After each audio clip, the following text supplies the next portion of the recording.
things we see, the sounds we hear, the smells we smell, all these details are within the thought, which is the word, the sound, the vibration, the energy, the glowing, and is the light. This has all been implanted in our brains as subliminal suggestion, and we believe it. Because we believe our senses and all the suggestion attached to them, it seems real. Even the sun, moon, and stars that reflect light to our eyes make up the hypnotic suggestion to convince us that what we see is real. It's only light. It's just a seductive, illusory, convincing thought form conjured up by the Luciferian group of thinkers. The simplest way to understand this is to imagine a stage hypnotist with his subject in a trance. The hypnotist suggests certain things, and the subject is only able to see and hear those things the hypnotist is suggesting. The subject can hear the voice of the hypnotist, and true to the suggestion, he can see a giraffe or an elephant or whatever is suggested. The hypnotized subject can't see the audience, can't hear them laughing. The subject can only recognize those things the hypnotist suggests. Why can't the hypnotized subject see the audience or anything other than what the hypnotist suggests? Simply because the suggestion is a subliminal thought, a word, and it created a whole new light pattern to emanate from the entranced subject's eyes. His eyes and ears still function, but because the thought implanted in the crystal brain has changed, then the reality of what seems to be real also changes.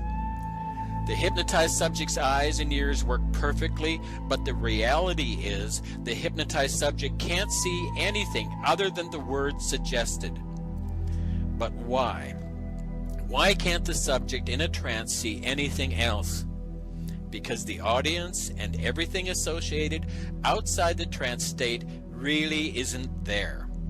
If the audience members were really there, really three-dimensional and really solid, then the eyes of the subject in the trance state would see them.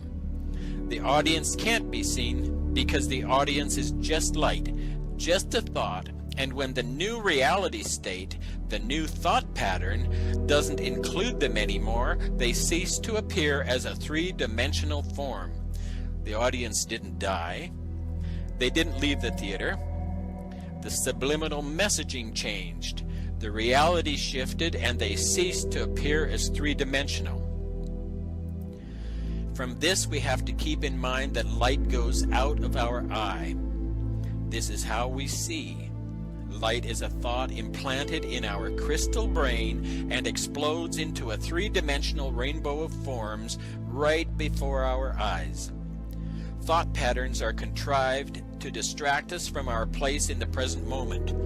There is no such thing as time and space.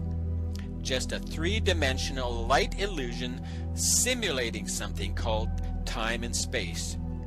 When we can be manipulated to leave the present moment, the seduction of the thought, energy, light illusion is able to control our strength and power.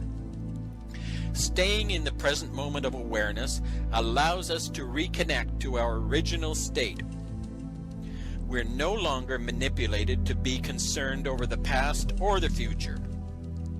Since time is non-existent, then concern for the past or future is to forfeit your awareness for something that doesn't exist. Only the present moment exists. Staying in the moment by simply watching and waiting, not reacting ever, reconnects us to reality, allows us to take back our power from this Luciferian egregore group of thinkers. The manipulation by the three-dimensional physical state of everything is then nullified as we connect to the eternal state of awareness, that state of no thing, that state of no three-dimensional thing, which in turn is nothingness.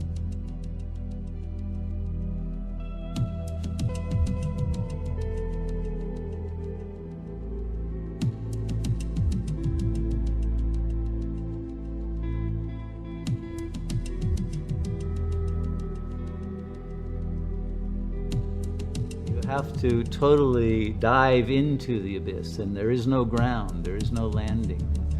There is absolute nothingness. And when that absolute nothingness is completely absorbed so that it is no longer an object of experience, it is no longer an emptiness that you recognize, but that you become one with that absolute nothingness, that realizes itself as the fullness.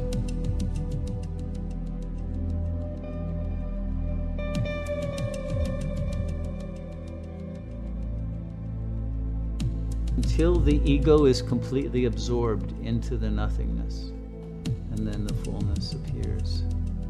But that's its paradoxical invert and implicate order. Okay, and it's only out of the absolute nothingness, when there is no longer any ego to want to walk or to want to receive it or want to know it, that you are it. But if there is any duality, that gap keeps it from appearing. It never appears as an object, right? It's not a treasure house you open up and say, ah, look at all the gold I have. No, you are the gold of the treasure, but you cannot perceive it, not with any senses. It can only be the realization that arises out of the absolute depth of consciousness itself.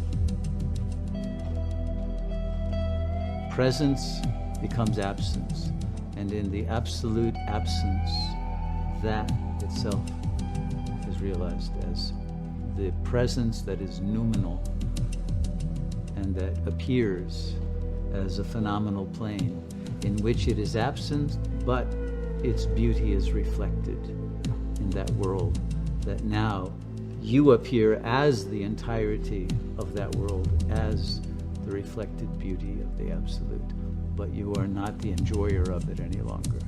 You have been completely dissolved into it. That's liberation. It's not everyone's cup of tea.